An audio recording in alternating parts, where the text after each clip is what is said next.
اللہ تعالیٰ نے جتنا خوبصورت انسانی جسم بنایا ہے اتنا ہی خوبصورت دل بھی بنایا ہے۔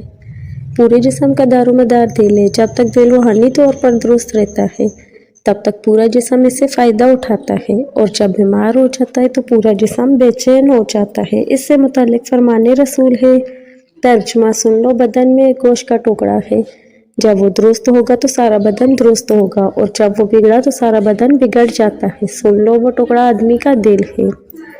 حدیث بھی وہی لائی ہے، مطلب ہوا کہ جس خالق نے انسانی جسم بنایا ہے اس نے دل کو پورے جسم کا محور بنایا ہے۔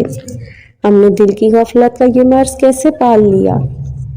کیا یہ اچانک جسم کو لگ گیا؟ نہیں، جس طرح ایک بچے پر بامشقت محنت کر کے مختلف مراحل سے گزار کر کھانا پینا، چلنا پھرنا، سونا جاگنا، بولنا اور لکھنا پڑھنا سکھاتے ہیں، اسی طرح دل کو مسلسل نجس غذا فراہم کرنے کی وجہ سے غفلت کا شکار ہو جاتا ہے۔ ہم فرائض چھوڑتے ہیں، شاعر اسلام سے روگردانی کرتے ہیں، کفر و نفاق اور معصیت و گناہ کے کام کرتے ہیں، تو ان کاموں سے دل پہ غفلت کا پردہ پڑ جاتا ہے۔ المطففین 14 میں اللہ کا فرمان ہے، ترجمہ یوں نہیں بلکہ ان کے دلوں پر ان کے اعمال کی وجہ سے زنگ چڑھ گیا ہے۔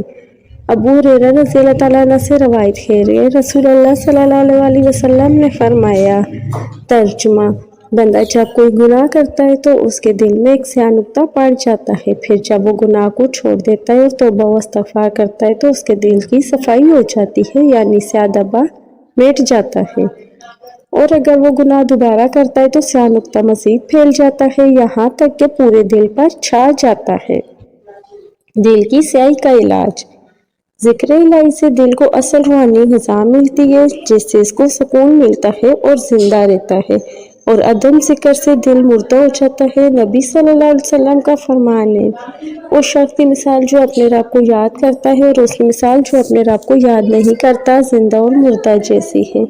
گناہوں کی وجہ سے دل سیاہ اور زنگ آلودہ ہو جاتا ہے۔ اس سیاہی کو اور زنگ کو دور کرنے کے لیے حضور اقدس نے استغفار کو تجویز فرمایا ہے۔